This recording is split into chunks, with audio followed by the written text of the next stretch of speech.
चौथा पैगाम के तमाम दर्शकों का स्वागत है।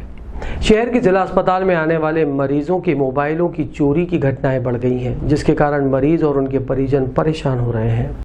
बुरहानपुर का जिला अस्पताल इन दिनों सुरक्षित नहीं है। यहाँ पर उपचार के लिए आने वाले मरीजों और उनके परिजनों के लिए असुरक्षा परेशानियों का सबब बनने लगी है। दरअसल कुछ असामाजिक तत्व रात को अचानक मरीज बनकर आते हैं और मरीजों के मोबाइल चुरा कर ले जाते हैं। ये बात हम नहीं बल्कि जिनके मोबाइल चोरी हुए हैं उनका कहना है। राजू रज्जाक तड़वी निवासी तुरक गुराड़ा जो दवाई पीकर आया था और जिला अस्पताल में उपचार के लिए भर्ती था, जैसे ही उसने अपने मोबाइल को चार्जिंग पर लगाया, मोबाइल चोरी हो गया। केस नंबर 2, अनिल सोलंकी जो अपने भाई सुनील सोलंकी के साथ अस्पताल में भर्ती है। रात को जैसे ही उसकी आंख लगी, उसके 7,500 रुपए का मोबाइल गायब हो गया। दोनों ही मामलों में ये बात निकल कर सामने आई है कि कुछ युवक रात को यहाँ आए थे मरीजों को लेकर, उनके बाद वे बिना बताए सबकी सब चले गए। मोबाइल भी गायब मिले।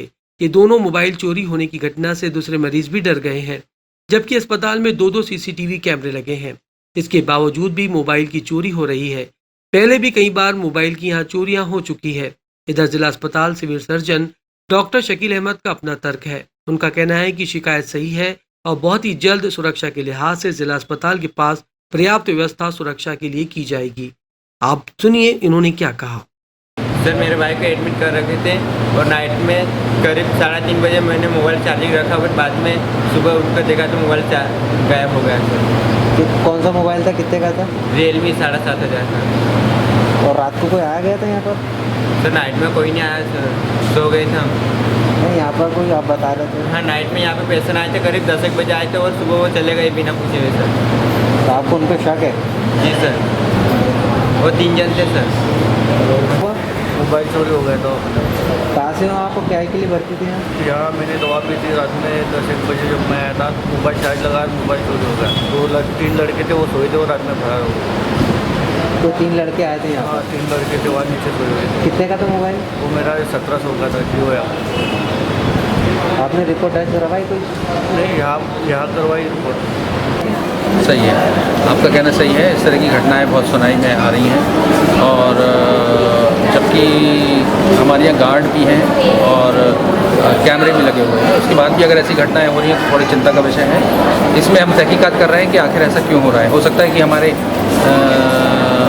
जानने वाले या ना जानने वाले या पेशेंट ही ऐसा कर ले रहे हैं आपस में। ये इसकी थोड़ी सी जांच करके अपन कैमरे में जांच करके फिर इसकी तस्दीक। क्या मरीजों का कोई डेटा नहीं होता कि कौन कहाँ से आ रहा है? वो मरीज़ का पूरा डेटा होता है, रजिस्टर में हर मरीज़ का नाम लिखा होता है, उसके साथ अटेंडेंट भी है। लेकिन अभी हम क्या है, मरीज़ों की अधिकता के कारण पास सिस्टम ठीक से लागू नहीं कर पाए हैं, शायद इसकी वजह से ऐसा हो रहा हो, लेकिन हम बहुत जल्दी व्यवस्थाएं सुधारेंगे। शहर के एक दंपति ने पिछले साल कोरोना को मात देकर अपने घर एक नए मेहमान कबीर को साथ लेकर लौटे थे। इस दंपति ने अपने बच्चे का पहला जन्मदिन कोरोना योद्धाओं के बीच उन्हें सम्मान देकर मनाया। कोरोना संक्रमण का नाम सुनते ही लोगों को एक भय का माहौल पैदा हो जाता है।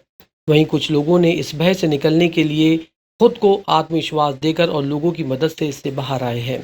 इस मामले में मरीजों को परिवार, मित्रों और प्रशासन का सहयोग मिला, जो किसी दवा से कम नहीं था। हम बात कर रहे हैं बुरहानपुर के एक ऐसे परिवार की जो शिकारपुरा के रहने वाले हैं, अनिल पाचोरे। उनकी पत्नी आरती पाचोरे जो पिछले साल कोरोना संक्रमण होने के कारण अस्पताल में भर्ती हुई। दोनों पति पत्नी की रिपोर्ट पॉजिटिव आई। पत्नी गर्भवती थी। अब इस पूरे परिवार पर क्या बीती, इसका अंदाजा लगाया जा सकता है। लेकिन लोगों के सहयोग और प्रशासन से जो सहयोग मिला, उसके बाद इनकी स्थिति सामान्य हो गई। पत्नी निगेटिव हुई। आज 1 साल बाद जब उनका बालक कबीर 1 साल का हुआ तो परिवार ने उनका जन्मदिन जिला प्रशासन के साथ और जिन लोगों ने उस समय उनका सहयोग दिया उनके साथ मनाने का निर्णय लिया। अपर कलेक्टर शैलेंद्र सिंह के साथ परिवार ने केक काटा और शाल श्रीफल देकर उन्हें सम्मान किया। इस दौरान मध्य प्रदेश मीडिया संघ के जिला अध्यक्ष बंटी नागौरी, सुमित वारोड़े सहित सहयोगी मित्र का सम्मान भी हुआ। पिछले साल कोरोना काल में मैं और मेरी पत्नी दोनों पॉजिटिव हो गए थे और मेरी पत्नी गर्भवती थी और उस कोरोना काल में मेरा बच्चे का जन्म हुआ है। आज बच्चे के जन्म को 1 साल हो गया है और उस अवसर पर शासन, प्रशासन और मीडियाकर्मी, तो जिन लोगों से, मेरे मित्रगण से मुझे सहयोग मिला था, आज मैंने उनका साल श्रीफल देकर, अपने साल और बुके देके सम्मान किया है। और लोगों को क्या संदेश देना चाहिए जो घबरा जाते हैं पॉजिटिव होने के बाद? मैं लोगों को यही बताना चाहूँगा कि घबराने की कोई ज़रूरत नहीं है, अपनी सेफ्टी रखिए और मास्क पहनिए, सोशल डिस्टेंसिंग बना के रखिए। बाकी कोई नहीं, कुछ नहीं, सब बढ़िया हो जाता है, अच्छे हो जाते हैं। देखिए, कलेक्टर साहब और पूरी बुरहानपुर की जनता के अथक प्रयत्नों से पिछले साल भी कोरोना पे काफ़ी जल्दी नियंत्रण पाया गया और इस बार कोरोना से काफ़ी नियंत्रण पाया गया। तो इसमें बेशक जो कलेक्टर साहब की नेतृत्व और जो जनता का सहयोग है वो बहुत अच्छा रहा है, जिसके कारण हमने बहुत जल्दी कोरोना पे काबू पाया है। और ये बहुत अच्छी बात है कि लोग उस बात को एडमायर करते हैं कि प्रशासन जो उनके सपोर्ट में है तो उनके भी सपोर्ट में जनता खड़ी है। सर, आपके साथ भी एक बच्चे का जन्मदिन भी मनाया है परिवार ने, तो कैसा फील हो रहा है? ये परिवार की बहुत बड़ी खुशी का एक अवसर होता है जब किसी परिवार में किसी बच्चे ने कोरोना काल में जन्म लिया, उसके माँ बाप दोनों कोरोना से ग्रसित होने के पश्चात भी ठीक होकर के घर आए और आज पहला वर्ष है। तो मैं इन लोगों को, सुनील बापा को शुभकामनाएं देता हूँ। मंगलवार को शहर के कांग्रेसी पार्षदों के दल ने निगम आयुक्त से मुलाकात कर शहर की समस्याओं के निराकरण के लिए उन्हें एक ज्ञापन दिया। बुरहानपुर के कांग्रेसी पार्षदों का एक दल नगर निगम आयुक्त से मिला। यहां मिलकर उन्होंने बुरहानपुर की मूलभूत समस्याओं को लेकर चर्चा की। विगत 1 माह से अधिक समय से आम जनता कोरोना की मार और दर्द को सहन कर रही है। इसके कारण उनकी आमदनी भी आधी हो गई है। वहीं जनता कर भी नहीं भर पा रही है, वहीं नए करों का भार भी थोपा जा रहा है। उनके प्रति अन्यायपूर्ण इस मामले को लेकर कांग्रेसी पार्षदों ने मुलाकात की। कांग्रेसी पार्षदों का कहना है कि पीएम आवास की राशि जल्द से जल्द खातों में डाली जाए। 6200 हितग्राहियों की सूची में आज तक पूरे लोगों को लाभ नहीं मिल पाया है। किसी की पहली किस्त तो किसी की दूसरी किस्त, वहीं तीसरी किस्त भी आज तक बाकी है। इसके कारण कई परेशानियों का लोगों को सामना करना पड़ रहा है। नगर की सड़कों पर बड़े बड़े गड्ढे हैं। शहर में छोटी छोटी गलियों को भी अमृत योजना के नाम पर छलनी कर दिया गया, लेकिन बाद में उसे सुधारने के नाम पर कोई प्रयास नहीं हुए। इससे पूरे नगर की गलियां, मुख्य मार्गों पर आज बड़े बड़े गड्ढे बढ़ गए हैं, जिन्हें दुरुस्त नहीं किया जा रहा है। नगर के हजारों बीपीएल कार्ड धारक समग्र आईडी से नहीं जुड़ने के कारण पात्रता पर्ची से वंचित है। साथ ही उन्हें पूरा राशन भी नहीं मिल रहा है। कांग्रेस ने सत्ता पक्ष पार्टी पर आरोप लगाते हुए कहा है कि नगर निगम उन्हीं वार्डों में काम करवा रहा है जिन वार्डों में भाजपा शासित पार्षद हैं। शहर के कई वार्ड विकास से कोसों दूर हैं। वहीं अंतिम बिंदु ये रहा कि सूख चुके ट्यूबवेल में पानी की किल्लत होने से क्षेत्र में पानी की कमी पूरी की जाए।